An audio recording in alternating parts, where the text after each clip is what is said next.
have with me in the studio to do justice to this, a lawyer and public affairs analyst, Jide Ologun, as well as journalist Jide Odufowokan. Good morning, gentlemen. Good morning. Nice to see you. Thank you. Great. Let's begin with, let's begin from the Blueprint newspaper now. Blueprint is where we're starting from. Show arrest, re-arrest drama could be an attempt to ridicule Buhari federal government that reps to probe court invasion. All right, these are that was a quotation from, and that's what you see on the front page of the Blueprint. Now, Daily Times is next now, and it says $22.7 billion loan meant to deliver infrastructure. The federal government is revealing this and says every kobo borrowed will be judiciously used. Okay, and then investing on capital projects needed to help Nigeria achieve self-sustaining economy. These are our explanation the federal government is giving for to justify the need to take this loan. All right, the Nigerian News Direct is next now, and it says Senate probes 20 trillion naira unremitted stamp duties from banks and financial institutions. 20 trillion naira. Okay, gentlemen, these are the papers we have this morning, but I think this story here would interest you. The one on the Daily Times that says that $22.7 billion loan meant to deliver infrastructure and federal government, and says every kobo borrowed will be judiciously used. Now, the Minister of Finance, when was facing the National Assembly recently just to defend some of the budget, was saying that we're still repaying back or servicing loans that were taken 30, 40 years ago. And up until now, Nigerians have not necessarily seen the justification for some of those loans taken at that time. And there are a lot of skepticism as far as the one now is concerned. Dari, let me start with you. What do you make of all of this? More loans, more loans. Well, I doubt if any government in our part of the world now would survive without having to borrow. Aside but I wonder why it's that anyway. You just said it. 30, 40 years ago, loans were borrowed and we're servicing them now. Let's go back to when 30 or 40 years was. 40 years is in the 70s. The era many saw us and still see as the era of boom in Nigeria. That was when we started spending oil money. When we had the Udoji increases all over the place. If we borrowed then, so you can understand why I said I doubt if those monies borrowed then, at the time the country was assumed to be in affluence, in surplus, what were they spent on? We are still yet to see the impact of such loans. Then we moved into the 80s. Our return to democracy in 79. Then we borrowed again. The Shagari years were spent borrowing. One of the reasons given for the overthrow of that government was foreign loans. And the structural adjustment program didn't help either. Then we had the military, we had SAP. We kept borrowing. Then there is also the influence of some of these international agencies that will always advise that we borrow. Now, the new trend is they telling us our foreign loans are too many. That was that time when they would want to say, come are borrowing. Now they are cautioning. You see, it is not about borrowing. Even rich men do take loans. But when you borrow, and the people on whose behalf you claim to be borrowing cannot see the impact. I mean, for 16 years, the PDP administration kept telling us how much we were borrowing for infrastructural development. Today, even the Senate of the Federal Republic of Nigeria said a state of emergency should be declared on roads, meaning that our roads are nothing to write home about. Including power too. Then power, we kept allocating money. Then the issue of health.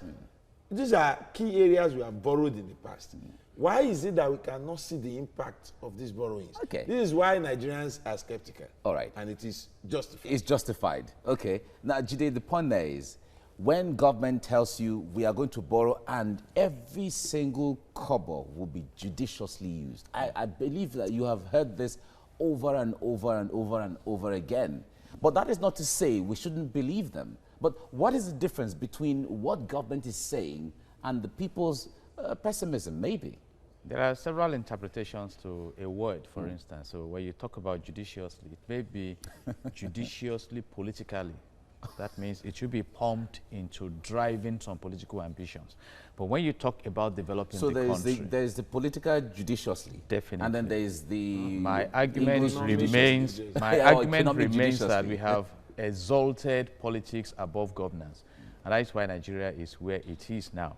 There is a fresh report now that we are planning to spend about 72 billion naira on fuel subsidy. And I know that the first refinery that Nigeria constructed out of the 4 we have, started operations in 1965, near Port Harcourt.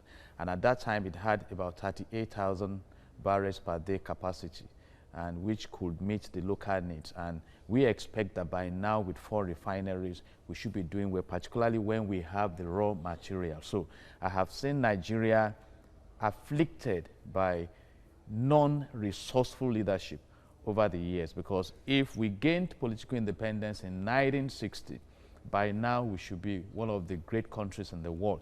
And like Mr. Dare brilliantly mentioned, borrowing is normal in the business environment. I'm sure the UAE borrowed, but if you have monitored performance, governance performance, I think last year Dubai was about the 4th or so most visited region in the world. I recall that Rwanda in recent years, made about $400 million from tourism. So now we are proposing to spend about 20% of our budget in 2020 to service debt. And I also recall that Chief Olusegun Obasanjo paid off our debt at a point. At a time, which is a possibility. And do you know that by year 2012, what Nigeria lost to corruption was about 400 billion US dollars. And by 2018, we ranked 144th country on the corruption index. And here, out of 175, we are borrowing. I'm doing a write-up, which means borrowing Nigeria through borrowing. Borrowing when you dig a hole. We are digging ourselves into a hole. And like Mr. Dare rightly mentioned, what is the way out? I would just want to suggest that my joy for Nigeria is that God has not withdrawn our resources. We just keep praying for resourceful leadership that will drive us away from this poverty. A lot of people would say, Jide, that we have prayed enough as a country. We will keep praying. But what else do we do? Yeah, but let's leave it here for now. Nigerians are praying people, but it's all right. Jide Ologun, thank you so much for coming on the program. Dare Odufowokan, thank you so much. Right. I have with me in the studio lawyer and public affairs analyst Jide Ologun, as well as journalist Dare Odufowokan. Gentlemen, good morning. Thank you for coming on TVC Breakfast. All right, we begin the paper review this morning with the blueprint. Show arrest, re-arrest drama could be an attempt to ridicule Buhari federal government. Reps to probe court invasion. To the front page of the Daily Times now, $22.7 billion loan meant to deliver infrastructure. Federal government says every kobo borrowed will be judiciously used. Investing in capital projects needed to help Nigeria achieve self-sustaining economy. To the front page of News Direct now, Senate probes 20 trillion naira unremitted stamp duties from banks, financial institutions. And on the front page of the Daily Trust, the borrowing inevitable. Federal government tells lawmakers no new request. DMO tread with caution, experts. And on the front page of the Nation newspaper, Oshomole, Wike trade punches over polls' rights. APC, PDP accuse each other of hypocrisy. And to the Guardian now, how 265 government agencies violated fiscal audit rules. MDAs in fresh misappropriation over 300 billion naira. BPE, SEC, CAC, Foreign Ministry, varsities involved. And finally, on the front page of the Daily Sun, Catholic bishops angry over injustice, blame it for unrest in the country. Right, gentlemen, I'd like for us to quickly lend our voices to one of the topical issues now, and is on the front page of the Blueprint. Yesterday was the Human Rights Day that was commemorated across the world. And here on the front page of the Blueprint, someone is saying that she will arrest, rearrest drama could be an attempt to ridicule the president and the federal government. I wonder who would want to ridicule the president with what happened at the courts, seeing that the DSS actually is under the presidency. I'll start with you, Jide. You know, that statement itself is a ridicule to the presidency, because like you just mentioned now, that department is directly under the presidency. So if we have come to the point in this country when agencies will embark on such an embarrassing action without the endorsement of the president, I think we are in serious crisis. And that is the argument the spokesperson of the presidency tried to put across to us, that the DSS can proceed to take action without recourse to the president. But we cannot dissociate our minds from the antecedents we have in this country. I recall that last year, some mobile policemen, masked and armed, went to besiege the National Assembly. Yes. And when they were confronted, they said it was an order from above. Till now, we don't know who is that person above that gave the order. And that was an affront to the National Assembly. I mean, we have three arms of government. We have separations of power. Absolutely. Now is the turn of the judiciary. And I'm glad that the judiciary is rising up, because I said then, when the National Assembly had their own taste of the pie, that please don't let this continue. The beauty of democracy is in the separation of powers. Absolutely. And balancing the manifestation of power. So if we begin to have a situation where the executive appears to be overrunning the other arms of government, then we are trending towards another style of government that may not be properly described as democracy. And if we come out as a people and, you know, through body language, present ourselves as being comfortable with gross disrespect to the rule of law, then I think we are heading towards anarchy. Now, the House of Rep is set to probe the court invasion, and like he mentioned, there was an invasion at the time of the National Assembly, and we didn't see anything happen. And at this point, where there's going to be a probe, what would you expect? Consequences for people's actions? Yeah, I should issue arrest and rearrest. You are actually starting with me from the right place, and that's the probe. You see, I want to restrict myself to waiting for the outcome of that probe and many other inquests into what has happened. And I explain. I have read, I have viewed, I have seen various sides to this argument. And deep within me, I am not convinced that the DSS actually invaded the court. I'm not convinced. Really? Yes. Despite the videos? The videos especially is my reason for not being convinced. Because in one of the videos... But his lead counsel said the DSS apologized to... He said, the DSS said they apologized to the judge. There was a drama. See, listen, so I don't want to speak for any of the sides. Absolutely. But what we should do is put issues in perspective. We saw videos. In one video, people were holding Showore down. In another video, the same set of people holding him in the first video were rejoicing with him. As an individual who is not a lawyer nor a DSS operative, I find that funny. I have scrutinized the pictures. I have asked people to point to me, who is the DSS official here? If they were not there, then why the apology? Listen, let's get it clear. Don't let's speak for them. No, I am not speaking for them. We are just asking questions. The DSS is even yet to come out to say they apologized. The lead counsel said they apologized to the judge.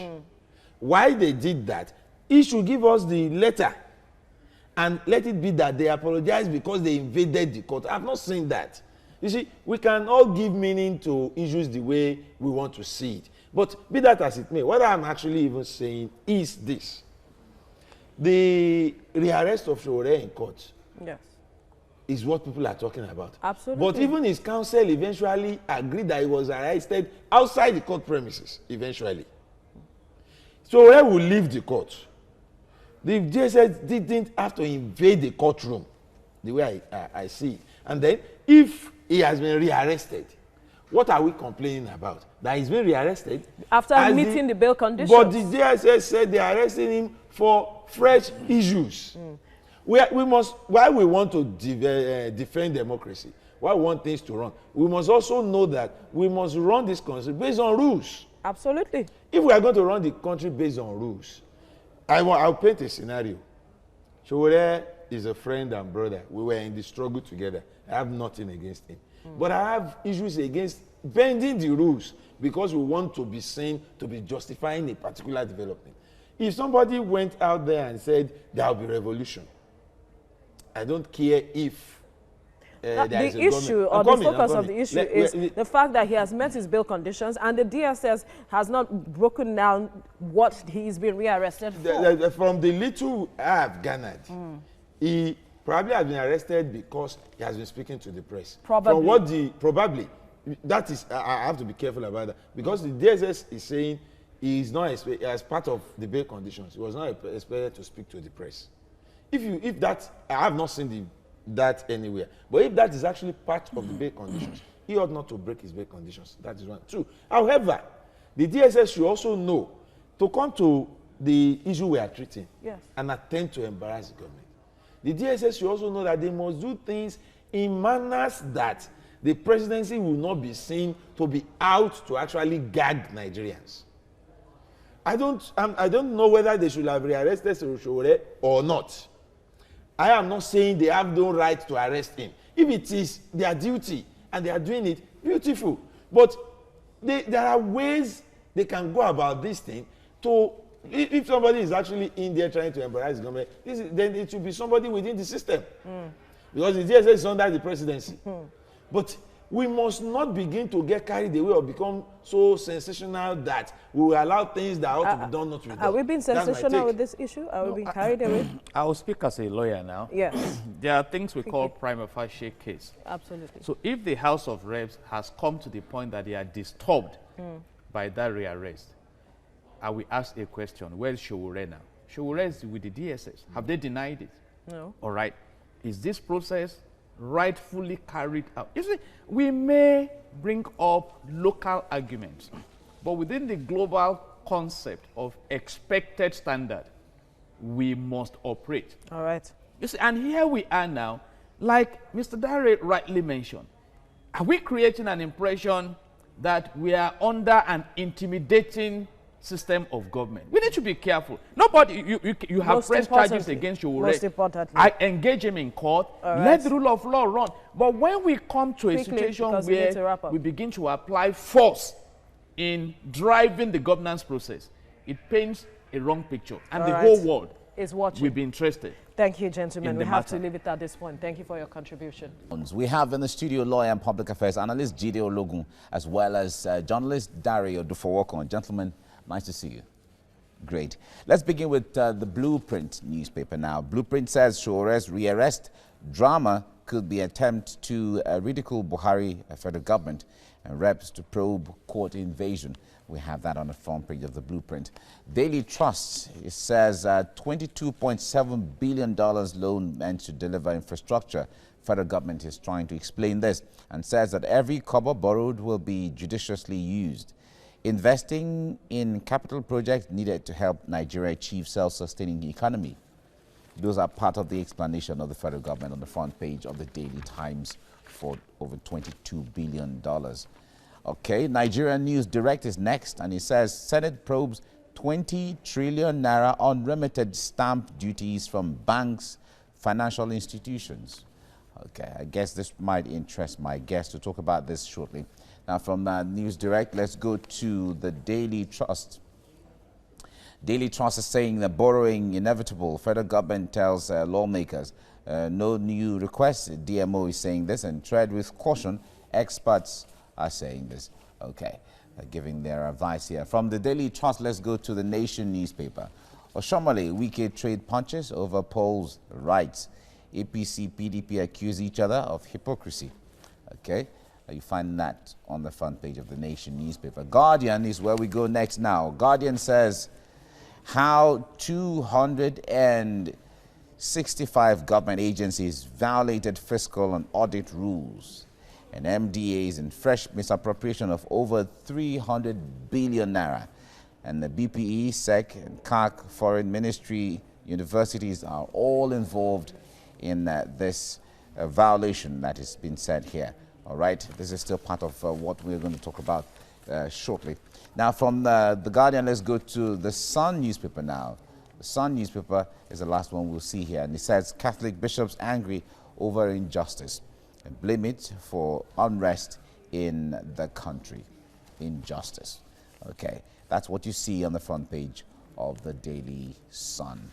Okay, now, gentlemen, the Senate is probing about 20 trillion naira unremitted stamp duties from banks and financial institutions. When it comes to the issue of remittances, at the inception of this administration, we saw the TSA, which was prescribed to be the solution to some of these issues, where monies from everywhere will be sent in there for accountability's sake and all of that. But up until now, it seems not all agencies, departments, and commissions of government are compliant, and therefore there are loopholes here and there. I wonder how this comes to you, Jide. Let me start with you now. It's a huge concern, and one would have expected that we put in place an effective monitoring machinery to ensure that that expectation of preserving revenue is ensured. I mean, 20 trillion naira. I know that the proposed budget for 2020 is about half of that. About 10.33 trillion naira. So you can imagine.